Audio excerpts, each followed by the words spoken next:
வணக்கம். இது வழக்கு.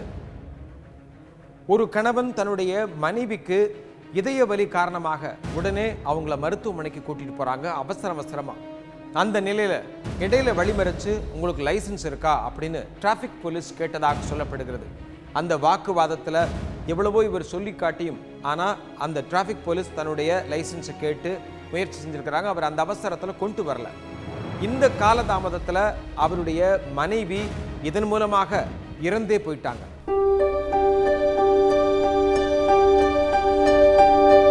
ஈரோடு மாவட்டம் கோபி அருகே உள்ள விவசாய கிராமம் கலிங்கியம்.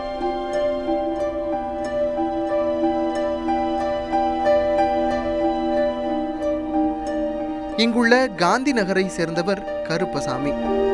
32 வயது நிரம்பிய கருப்பசாமி மின்வாரிய ஊழியர். இவரது மனைவி அம்சரேகா. இத்தம்பதியினருக்கு தர்ஷன் என்று 5 வயதில் ஒரு மகன். கடந்த சில தினங்களுக்கு முன் கருப்பசாமி அலுவலகத்திலிருந்து வீடு திரும்பிய இரவு வேளை அவரது மனைவி அம்சரேகா திடீரென உடல்நலக்குறைவினால் அவதிப்பட்டார். இதனால் மனைவியை மருத்துவமனையில் சேர்த்து சிகிச்சை அளிப்பதற்காக கருப்பசாமி இருசக்கர வாகனத்தில் அவரை அழைத்துக் கொண்டு சென்றார்.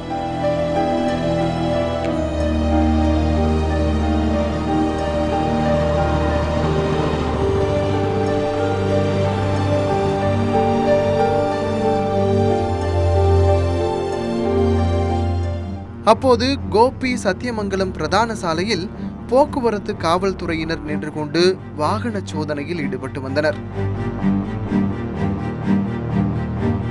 அந்த சமயத்தில் மனைவியை அழைத்து கொண்டு சென்ற கருப்பசாமியின் இருசக்கர வாகனத்தையும் தடுத்து நிறுத்தினர் காவல்துறையினர்.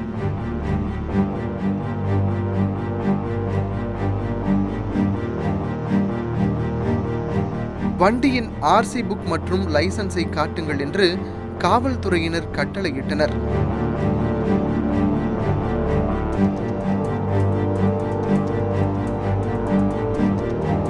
கருப்பசாமியோ மனைவிக்கு உடல்நிலை சரியில்லாததால் அவசரத்தில் வீட்டிலிருந்து எதுவும் எடுத்து வரவில்லை என்று கெஞ்சினார். ஆனால் காவல்துறையினர் கருப்பசாமியிடம் சிறிதும் மனமிறங்காமல் வீட்டில் போய் எடுத்து வந்து காட்டிவிட்டு சென்று கொள்ளுங்கள் என்று விடாப்பிடியாக கூறியதாக சொல்லப்படுகிறது. அப்போது இதய வலியால் துடித்துக் கொண்டிருந்த மனைவி அம்சரேகாவையும் காவல்துறையினர் கண்டுகொள்ளவில்லை என்றும் கூறப்படுகிறது.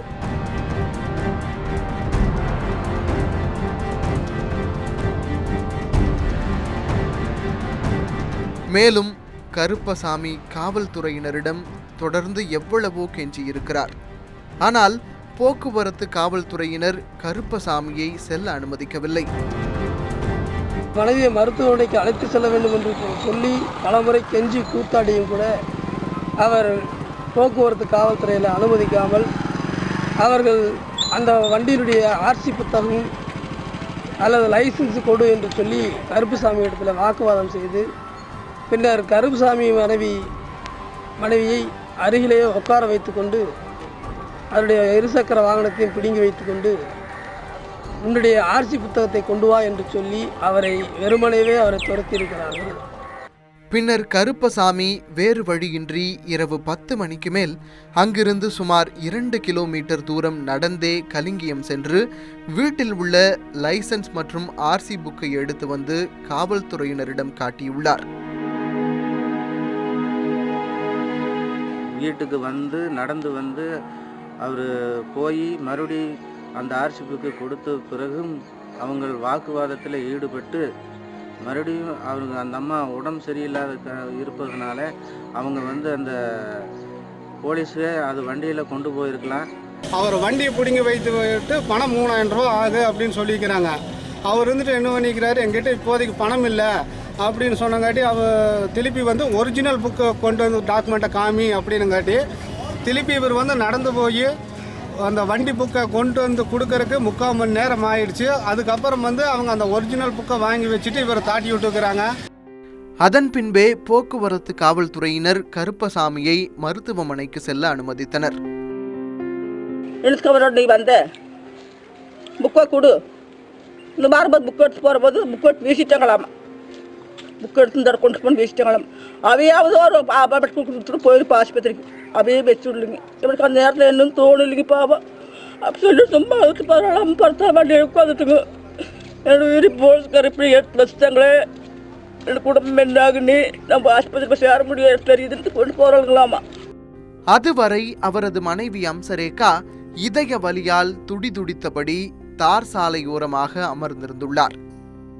அவர் வீட்டுக்கு வந்து அந்த ஆர்சி புத்தகத்தை கொண்டு போய் காவல் இடத்துல கொடுத்த பிறகு 1 மணி நேரம் தாமதத்திற்கு பிறகு அந்த வாகனத்தை விடுவித்திருக்கார்கள். அதர் வரைக்கும் அந்த பெண் அம்சரேகா என்பவர் இதய நோயாலே துடித்து கொண்டிருக்கிறார். காவல்துறை மனசாட்சி இல்லாமல் அதை வேடிக்கை பார்த்து கொண்டிருக்கிறது. இதனைத் தொடர்ந்து இரவு வெகுநேரமானதால் தனியார் மருத்துவமனை எதிலும் மருத்துவர்கள் இல்லாததால் கோபி அரசு மருத்துவமனையில் மனைவியை சேர்த்திருக்கிறார் கருப்பசாமி.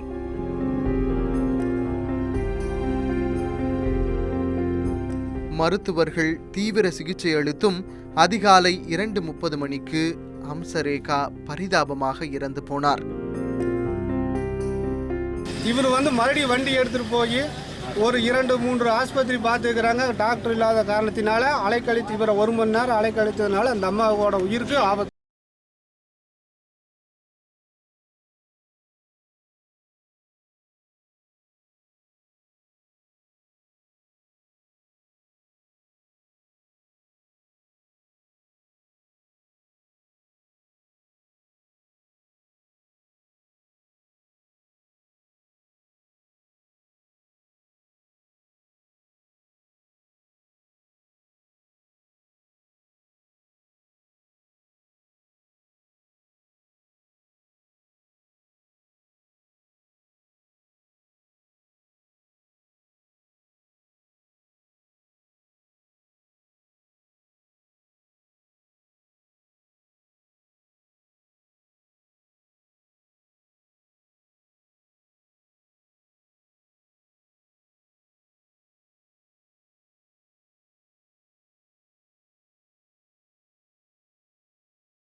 இறப்புக்கு காவல்துறை உரிய பதிலளிக்க வேண்டும்.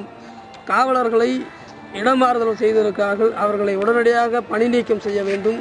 அவர்களுக்கு தண்டனை வழங்க வேண்டும் என்கிற கோரிக்கையை பொதுமக்கள் இங்கே வைக்கிறார்கள். ஆகவே இந்த கோரிக்கையானது எதிர்காலத்தில் இத்தகைய போக்குவரத்து காவல்துறையினால் பாதிக்கப்படக்கூடாது என்கிற நோக்கத்தோடு இந்த இறந்து போன அம்சரேகாவுக்கு தமிழக அரசு 10 லட்சம் ரூபாய் இழப்பீடு வழங்க வேண்டும். ஆனால் போக்குவரத்து காவல்துறையினர் தரப்போ கருப்பசாமி அன்று மது அருந்திவிட்டு இருசக்கர வாகனத்தை ஓட்டி வந்தார், அதனால்தான் தடுத்து நிறுத்தினோம் என்று கூறுகிறார்கள். இது இப்படி இருக்க கருப்பசாமியின் உறவினர்களோ போக்குவரத்து காவல்துறையினர் வலியால் துடிக்கும் அம்சரேகாவை ஏன் ஆம்புலன்ஸ் வரவழைத்து மருத்துவமனைக்கு அனுப்பவில்லை என்றும் கேட்கின்றனர். அந்த அம்மா உடம்பு சரியில்லாத இருப்பதனால அவங்க வந்து அந்த போலீஸு அது வண்டியில் கொண்டு போயிருக்கலாம், அல்லது வேறு ஆம்புலன்ஸ் மூலமாவது கூட்டிக் கொண்டு அந்த ஹாஸ்பிட்டலில் அட்மிட் பண்ணியிருக்கலாம். இதனால் அவங்க வந்து ரொம்ப வேதனைப்பட்டு உளைச்சலுக்கு ஆளாகி அவங்க உடனே ஆஸ்பத்திரி கொண்டு போயிருக்கிறாங்க. அதே வண்டியில் ரொம்ப லேட்டானதுனால அவர் இறந்து போயிருக்கிறார். இனிமேல் வரும் காலத்தில் காவல்துறை வந்து ஒத்துழைப்பு கொடுத்து நல்க வேண்டுமாய் கேட்குறேன். இப்போது தன் 5 வயது மகனுடன் மனைவியை இழந்து தவிக்கும் கருப்பசாமிக்கு சூழ்நிலையை புரிந்து கொள்ளாத போக்குவரத்து காவல்துறையினர் மீதான உரிய நடவடிக்கையே ஆறுதலாக அமையும். என்ன பண்ண முடியும்? நானும் கண்ணா பிரச்சனை எடுத்துட்டுங்க, ஒரு போய் கஞ்சி கொடுப்பாளுங்க. எங்கள் வீட்டுக்காருக்கு பிரச்சனை வேலைக்கு போகிறது இல்லைங்க. அவன் போயிட்டு 8 மணிக்கு 7 மணிக்கு அம்பியில் ஒன்று வரப்படுங்க. வந்த ஒரு போய் கஞ்சி கொடுத்துட்டான்னு போயிட்டு சேம் தின்னு போட்டு நல்லா வச்சுருந்தாலும் மாமியாலும் மருமகளும் எல்லாம் நல்லா வச்சுருந்தா மறாது இப்போ போலீஸ்காரருக்கு எடுத்து ஆனால் பார்த்தேன் மகள் உயிர் ஓட்டுதுங்களே. என்ன செய்ய முடியுங்க? என்ன பாட்டி அம்மைங்க அண்ணாடும் கேட்குறானுங்க. சாமி அம்மா ஊசி போட போயிட்டு ஆஸ்பத்திரி நான் சொல்லிட்டு இருக்குதுங்க. அவனை 7 மணிக்கு வந்து சும்மா அழுகுறானுங்க. மங்கார 2 மணிக்கு குழந்தை இப்படி பொண்டாட்டி இப்படி போயிட்டேன் சும்மா அழுகுறானுங்க. என்ன சாமி வரலாம்? மருத்துவ உதவிக்காக அவசரமாக போயிட்டு இருந்த ஒரு கணவன் மனைவியை நிறுத்தி இந்த சோதனை மேற்கொண்டிருக்கிறாங்க போக்குவரத்து காவல்துறை. இந்த இடத்துல உடனே ஒரு 108க்கு ஃபோன் பண்ணி அவங்கள மருத்துவமனைக்கு கொண்டு சேர்க்காம விட்டதுனால இன்னைக்கு அவர் இறந்தே போயிட்டாங்க. இந்த நிலையில் உறவினர்கள் எல்லாமே மிகப்பெரிய போராட்டம் பண்ணாங்க, சாலை மறியல் பண்ணாங்க, காவல்துறை மேல வழக்கு தொடரணும் சொல்லி. யார் மேல குற்றம்? இன்னைக்கு பல பிரச்சனைகள் நம்ம கண் முன்னையே நடந்துட்டு இருக்கு. நமக்கு என்னன்னு நினைச்சிட்டு ஒதுங்கி போகவே நிறைய நேரங்கள்ல நினைக்கிறோம். காரணம் கோர்ட்டு கேஸ்ன்னு அலையிறதுக்கு பயம். அப்படியும் சிலருக்கு இந்த சமூகத்து மேல தார்மீக கோபம் வரும். தவறு செஞ்சா தட்டி கேட்பாங்க. அப்படி கேட்ட ஒருத்தருடைய நிலைமை இன்னைக்கு என்ன ஆச்சுன்னு தெரியுமா?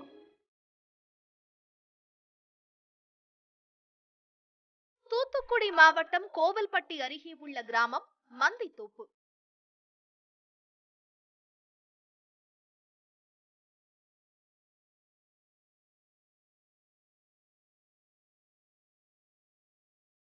இங்கு வசிப்பவர் வேல்முருகன். 45 வயதான வேல்முருகனுக்கு ஐயம்மாள் என்ற மனைவியும் மதன் என்ற மகனும் பிரேமா என்ற மகளும் உள்ளனர். விவசாய கூலி தொழிலாளியான வேல்முருகன் அப்பகுதியில் ஒரு சமூக சேவகராகவும் பொது இடங்களில் குற்றங்கள் நடக்கும் போது அதை தட்டி கேட்பவராகவும் இருந்து வந்தார். சில நாட்களுக்கு முன் வேல்முருகன் மந்தித்தோப்பு பகுதியில் உள்ள கால்வாய்க்கு சென்றார். அன்று இரவு முடிந்தும் வீடு திரும்பவில்லை. கால்வாய்க்கு சென்றவர் ஏன் வீடு திரும்பவில்லை என்று அவரின் மனைவிக்கு சந்தேகம் ஏற்பட்டது. அக்கம் பக்கத்தினருடன் தேடிய போது கால்வாய்க்கரையை ஒட்டிய நிலப்பகுதியில் வேல்முருகன் பலத்த அரிவாள் வெட்டு காயங்களுடன் பிணமாக கிடப்பதை கண்டனர். யாரோ திட்டமிட்டு வேல்முருகனை கொலை செய்திருப்பதாக அவரின் குடும்பத்தினரும் உறவினர்களும் காவல்துறையினருக்கு புகார் கொடுத்தனர். சம்பவம் நடந்த மந்தித்தோப்பு கால்வாய் கரைப்பகுதிக்கு விரைந்து வந்த காவல்துறையினர் முதற்கட்டமாக வேல்முருகன் உடலை கைப்பற்றி பிரேத பரிசோதனைக்கு கோவில்பட்டி அரசு பொது மருத்துவமனைக்கு அனுப்பி வைத்தனர். பின் யார் வேல்முருகனை கொடூரமாக கொலை செய்திருப்பார்கள் என்று புலன் விசாரணையை மேற்கொண்டனர். சில மாதங்களுக்கு முன்பு ஊருக்கிடையே ஓடும் கால்வாயை ஆக்கிரமித்து ஊரில் சிலர் கட்டிடம் கட்டியதை கண்டித்து வேல்முருகன் நீதிமன்றத்தில் வழக்கு தொடுத்திருந்தார். இந்த கிராமத்தில் உள்ள பொது சொத்துக்களை அபகரித்து வணிக வளாகம், இந்த கம்மாய்க்கு வர்ற தண்ணியை மறைச்சு ஓடையை மறைச்சு வணிக வளாகம் வீடு எல்லாம் கட்டி வாடகைக்கு இருக்கவங்கள தப்ப தட்டி கேட்கறதுக்காக அவங்க மேல ஒரு வழக்கு தொடர்ந்தார். சில வாரங்களுக்கு முன்பு அந்த வழக்கில் கால்வாயை ஆக்கிரமித்து கட்டப்பட்ட கட்டிடத்தை இடிக்க சொல்லி நீதிமன்றம் தீர்ப்பு வழங்கியிருக்கிறது. வேல்முருகன் நிறையா மனுக்களை கொடுத்து முறையீடு கேட்டார். அதுக்கு சரியான முறையீடு கிடைக்கலன்னு சொல்லிட்டு ஹைகோர்ட்டில் கேஸு போட்டு கேஸு நடத்தி இன்னைக்கு கேஸு ஜெயிச்சிருச்சு. இடிக்க சொல்லி ஆர்டர் வந்துருச்சு. அதற்குத்தான் வேல்முருகன் கால்வாய் கரையோரம் கொடூரமாக கொலை செய்யப்பட்டு கிடந்தார். பெரம்போக்கு இடிக்கிறது அவர் ஸ்டே போட்டிருந்தார். ஸ்டே உடச்சிட்டாங்க. இப்போ இவன் இருந்தால் நம்மளை உடச்சி எடுத்துருவாங்கன்னு இவனை கொண்டுட்டாங்கய்யா. யார் யார் நல்லது செஞ்சாரையா, நல்லது செஞ்சாரு. அடுத்த கட்டமாக காவல்துறையினர் வேல்முருகன் கொலை வழக்கு தொடர்பாக மந்தித்தோப்பு ஊராட்சி மன்ற தலைவர் மாரியப்பன், அதே ஊரைச் சேர்ந்த பாபு, மணி பாண்டியன் ஆகிய 3 பேர் மீது சந்தேகப்பட்டு தீவிரமாக தேடினார்கள். இறக்கப்படுவார், மாப்பிள்ளை இறக்கப்படுவார். அநியாயமாக வெட்டி கொண்டுட்டாங்கய்யா. அதிகாரிய மணிபாண்டியன், மணிமக பாபு, டக்குரு மணிமன் ரவி என் விருதுன அநியாயமாக வெட்டி கொண்டுட்டாங்கய்யா.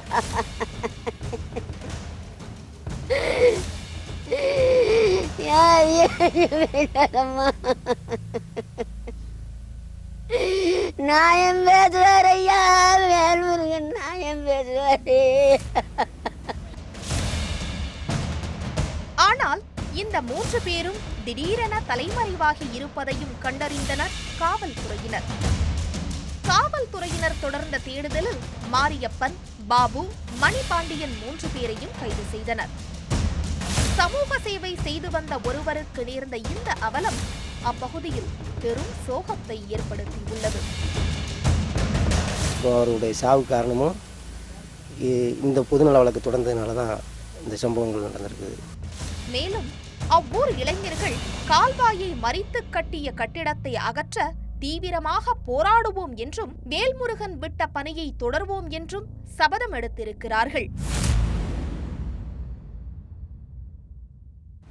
வேல்முருகன் பொதுநலன் வழக்கு போட்டதாலேயே பல பேரோட கோபத்துக்கு ஆளானதா சொல்றாங்க. இன்னைக்கு அவரோட குடும்பம் நடு தெருவில் நிக்குது. அப்படி உண்மையாவே அவர் பொதுநலவாதினா அதுக்கு கொலைதான் தீர்வா?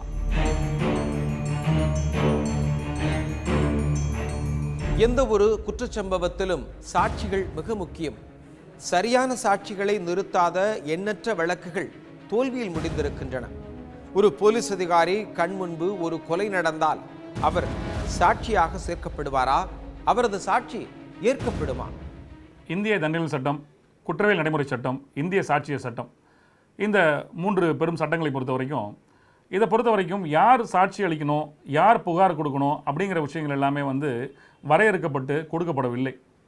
ஏன்னா எந்த ஒரு நபராக இருந்தாலும் சரி, அவருக்கு கண் முன்பாக ஒரு குற்ற செயல் நடந்திருக்கிறது அப்படிங்கிற பட்சத்தில், இல்லை குற்ற செயல் தொடர்பான ஒரு விஷயத்தை பொறுத்த வரைக்கும் அவர் தான் முதல்ல அதை பார்க்குறாரு அப்படிங்கிற தருணங்களில் அவர் உடனடியாக காவல் நிலையத்தில் அருகாமையில் உள்ள காவல் நிலையத்திற்கு புகார் தெரிவிக்கணும் அப்படின்னு சொல்லி சட்டம் எதிர்பார்க்கிறது.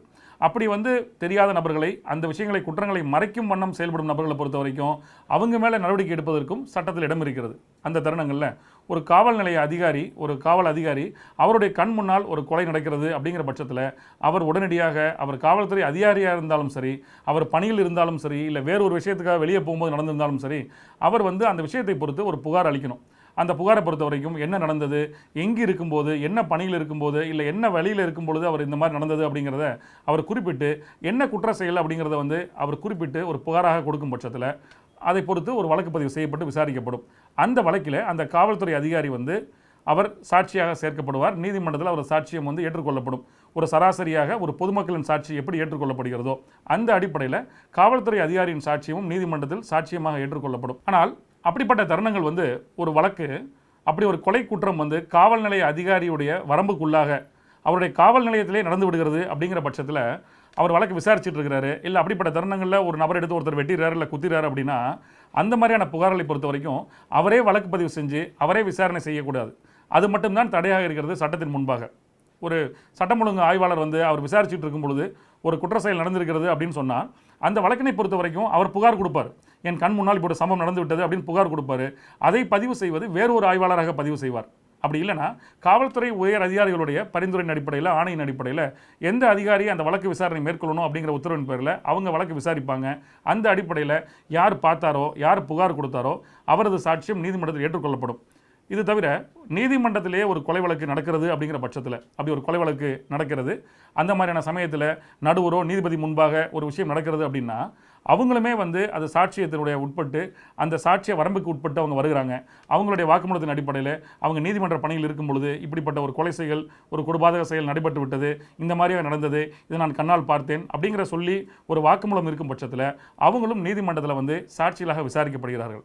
ஆக சட்டத்தின் பார்வையில் ஒரு மிகப்பெரிய கொலை குற்றமாக இருந்தாலும் சரி, இல்லை குற்ற செயல் எந்த செயலாக இருந்தாலும் சரி, அப்படிப்பட்ட தருணங்களை பொறுத்த வரைக்கும் சம்பந்தப்பட்டவங்க அரசு அலுவலராக இருந்தாலும் சரி, காவல்துறை அதிகாரி இல்லை நடுவராகவோ யாராக இருந்தாலும் சரி, அவங்க சரியான ஒரு புகார் கொடுத்து இல்லை சாட்சியம் கொடுத்து வாக்குமூலங்கள் கொடுத்து அந்த யார் குற்றச்செயல் புரிஞ்சாங்களோ அவங்கள வந்து தண்டனை வாங்கி தர்றதுக்கு வந்து சட்டப்படி உடன்படணும் அப்படின்னு தான் சட்டம் எதிர்பார்க்கிறது. காவல்துறை அதிகாரியாக இருக்க காரணத்தினாலேயோ இல்லை ஒரு நீதிமன்ற பணியாளராக இருக்க காரணத்தினாலேயோ அவங்க சாட்சியம் இல்லை அப்படிங்கிற பட்சத்தை பொறுத்த வரைக்கும் அந்த கொலை செயல் வந்து நடந்ததாகி விடாது, அந்த கொலை குற்றம் புரிந்தவர்கள் தண்டனை தப்பி போயிடக்கூடாதுங்கிற காரணத்துக்காக சட்டம் அதற்கான வரம்புகளை நிர்ணயித்து அவங்களையும் ஒரு சராசரி சாட்சியாகத்தான் பார்க்கிறது. அப்படி பல வழக்குகளில் காவல்துறை அதிகாரிகளும் சரி, நீதிமன்ற அந்த ஊழியர்களும் சரி, நடுவர்களும் சரி, அவங்க கொடுத்த சாட்சியத்தின் அடிப்படையில் குற்ற செயல் புரிந்தவர்களுக்கு தண்டனை கொடுக்கப்பட்டிருக்கிறது நமது நாட்டில். மீண்டும் வேறொரு வழக்கோடு உங்களை சந்திக்கிறேன். நன்றி, வணக்கம்.